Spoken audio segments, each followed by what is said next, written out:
We are at war and everyone is starting to march where Daemon is at. So Daemon better hurry up and get to doing what he got to do because everyone's looking at you, kiddo.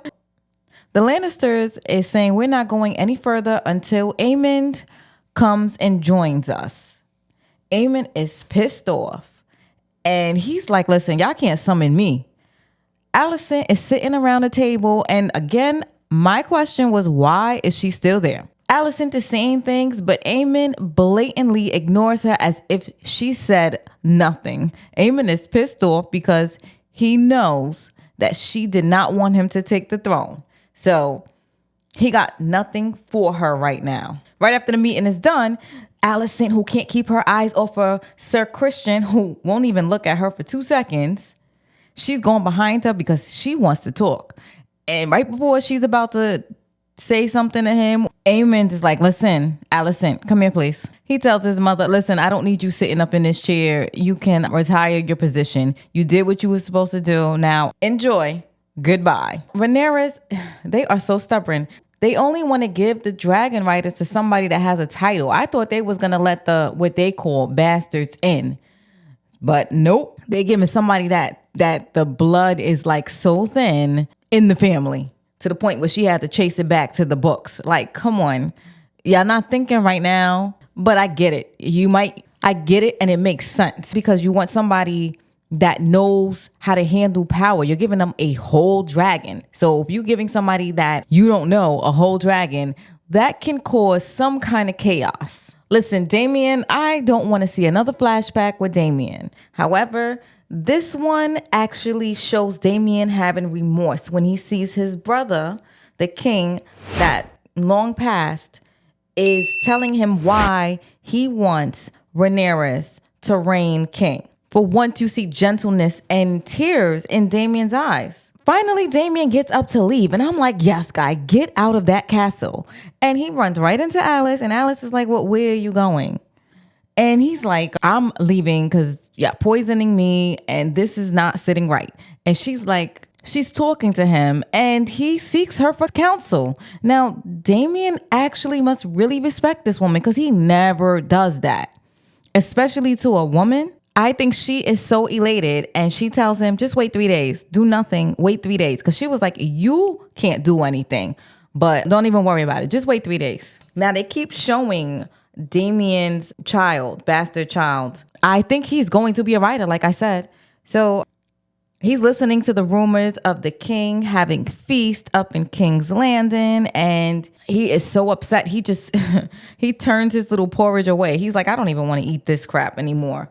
And the town is upset. Massaria done got rumors started, and it is started by the 2 women that have been cast aside from King Aegon and Aemond, because one was the woman that he used to cry to when he was up in the whorehouse.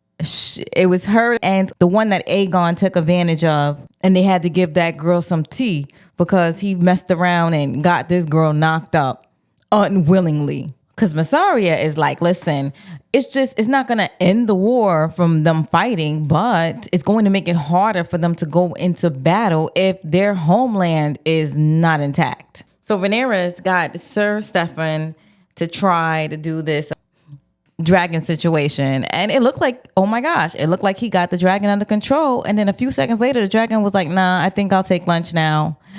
And blew him to smithereens. And I saw him not wanting to look like King Aegon. He took the knife and he finished his own situation. Sir Larry is going up to Aemon and he's like, listen, you need a hand. I'm the right guy. He's like, I'm the right guy for the case. He know damn well he was pitching himself. And Aemon is like, oh, okay, you know what? That's a task you can do. And he was like, oh, I'm honored. And he was preparing his speech and stuff like that. And Aemon is like, no, I want you to go get my grandfather, please. Because he always held us in the highest regard and he did everything for the crown for us.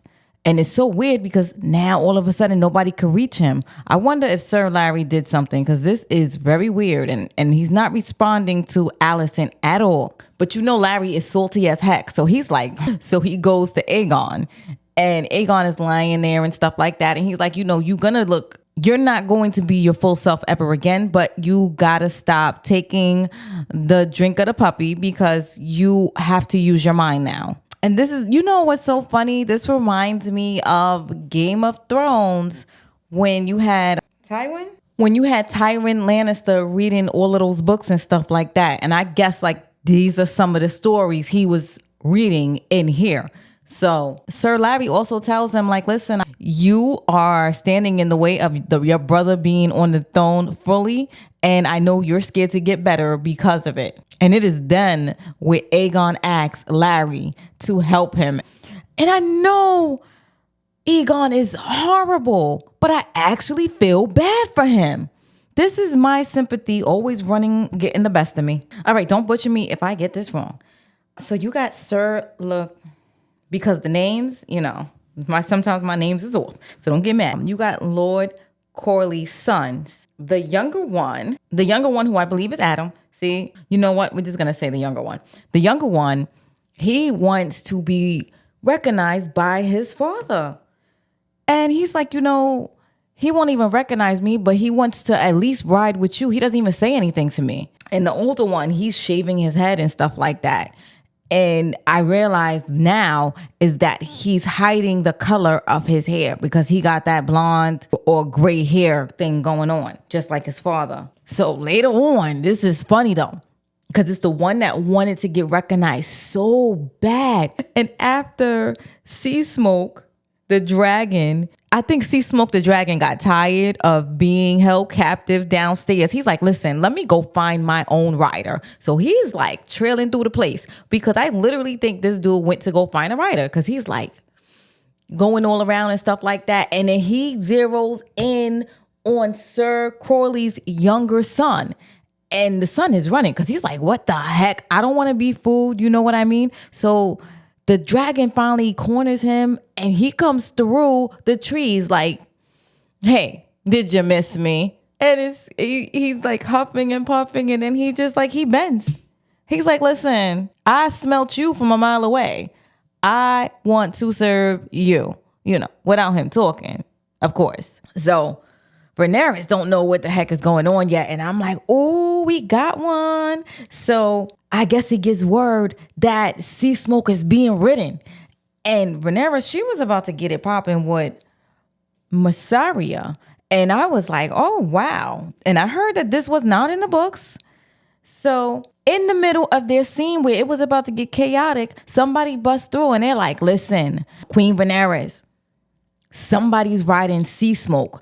Rhaenyra is pissed off because all Mysaria said was, is it green? And she was like, who else would it be? So they think that it's Aemon's team and everything. They came and took dragon or something like that. So she's like, oh, hell no.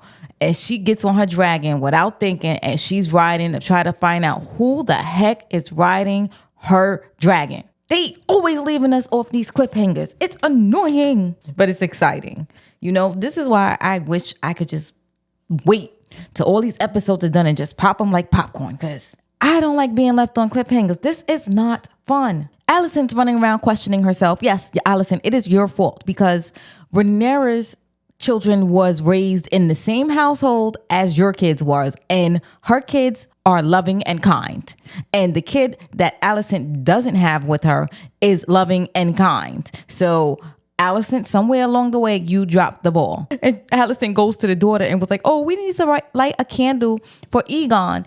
And her daughter is like out to lunch. I don't care. Rhaenyra and Mysaria, they are playing games with Rhaenyra is showing grace and providing food to the people all around the castle. So it is not safe right now for Alicent to even go to church. She's in church praying and doing whatever she does, and they have to go get her because she is not safe in that town right now. And as soon as she gets out, they are throwing stuff at her face and everything else. And I'm like, hold on, wasn't y'all just starving? Now y'all get a little bit of food. Y'all want to throw food? Are y'all serious? Anyway, I'm AminaSeenIt. I had fun, and let me know what y'all think. And thank you to my subscriber who always chimes in, who actually read the books. It is always exciting to hear from you and your different input on the House of Dragons.